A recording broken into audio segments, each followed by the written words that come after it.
Now we are going to deal with the elastic properties, expression for k and n in terms of alpha and beta. In the previous video we have seen the relation between y, alpha and beta. We have derived the relation between y is equal to 1 by alpha. The other two relations we are going to see the derivations in creating the expressions. Now expression for k in terms of alpha and beta. Consider a unit cube Ox is equal to Oy is equal to Oz is equal to 1. That means initial volume of a unit cube. Volume of a unit cube V is equal to 1. Now see the figure here. Take a cube where the dimensions are all the same. That is 1. Unit cube is Ox is 1, Oy is 1, Oz is 1, and the volume, such type of, for a unit cube the volume, initial volume is 1. Let Tx, Ty and Tz be the tensile stresses acting along x, y and z on a cube. Alpha is the linear strain, that is elongation per unit length per unit stress along the direction of the force. And beta is the lateral strain, contraction per unit stress in the direction perpendicular to the force.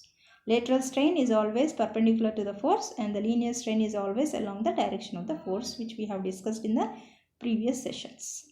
And Tx is the stress produces an increase in the length alpha Tx along x direction. We have derived that x is equal to L Tx into alpha, where L is equal to 1, therefore x is equal to alpha Tx.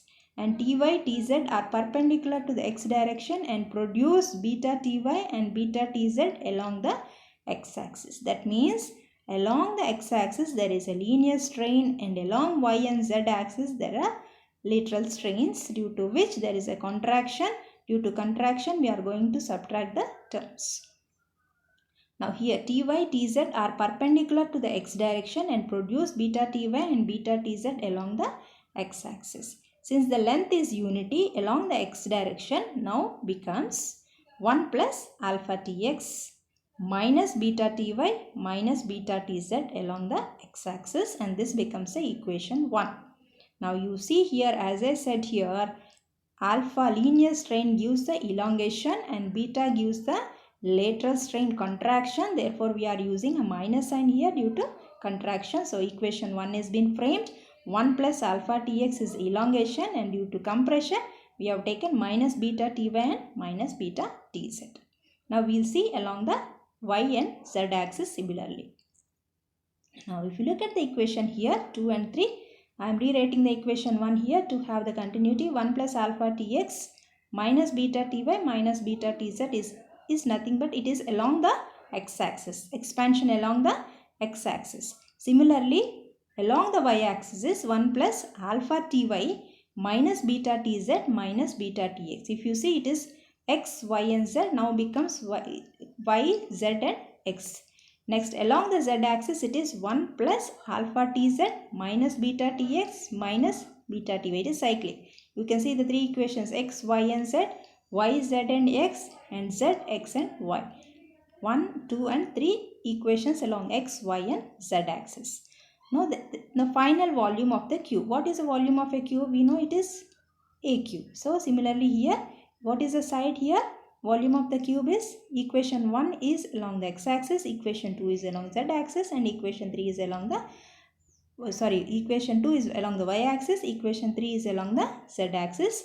That is a cube. Volume of the cube is a cube. So multiply the three equations 1, 2 and 3. So you are getting the equations. The bracket it has been enclosed as 1 plus alpha Tx minus beta Ty minus beta Tz, and 1 plus alpha Ty minus beta Tz minus beta Tx, and 1 plus alpha Tz minus beta Tx minus beta Ty. So it is the equation 1, 2 and 3 multiplied gives the final volume of the cube.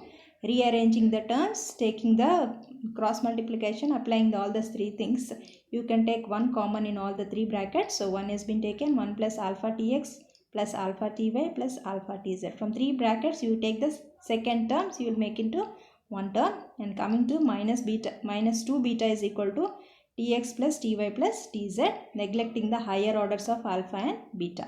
Now what is happening? It is 1 plus alpha Tx plus alpha Ty plus alpha Tz, and if you look at these two equations, you can, from the second and third terms, you can take Tx, Ty and Tz as common. So if you take 1 plus tx plus ty plus tz is common from the second term and third term, you are getting alpha plus 2 beta. This becomes equation 4. But we have taken the assumption that tx is equal to ty is equal to tz is t. So what happens to the final volume of the cube? Equation 4 becomes 1 plus alpha minus 2 beta into 3t. The equation 4 we are replacing it with equation 5 because tx is equal to ty is equal to tz. So the third term in the fourth equation gives rise to 3t. That becomes equation 5. Now what is the final volume is 1 plus alpha minus 2 beta into 3t is nothing but the fifth equation. So final volume is this. Increase in the volume is final volume minus initial volume. What is the final volume? We have got it in the equation 5. 1 plus 3t into alpha minus 2 beta minus 1. Initial volume. We have taken assumption that initial volume is 1. So final minus initial gives the increase in volume. Minus and minus 1 plus 1 gets cancelled. So we get the equation 6 as 3t into alpha minus 2 beta. Now what is the volume strain? Change in volume to the original volume. What is the change in volume? The equation 6 gives the change in the volume, that is nothing but 3t into alpha minus 2 beta. Original volume we have taken as 1. So equation 7 is nothing but 3t into alpha minus 2 beta.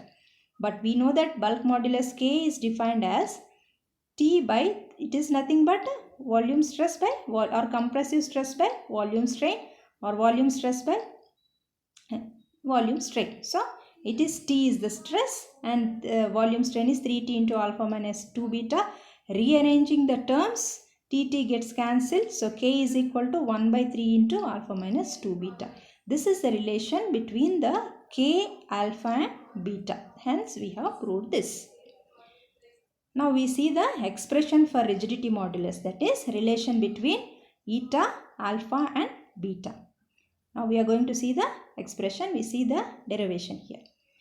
Expression for rigidity modulus. Consider a cube of each side L, A, P, S, D be one of its faces with side ds fixed. Let the tangential force T be applied along the upper face. As a result, cube deforms to A dash, P dash, S and D. That means A has become A dash, P has become P dash and dp has become dp dash. That means lower part is fixed, only the upper part of the cube has been displaced. If you look at the figure here, it is L, the measurement here, it is a unit size is L and there is a displacement of theta from A to A dash, the angle is theta. So A has become A dash, P has become P dash.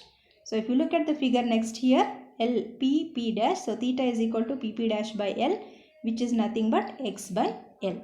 If alpha and beta are the longitudinal and lateral strain coefficients produced along dp per unit stress when stress applied T along AP.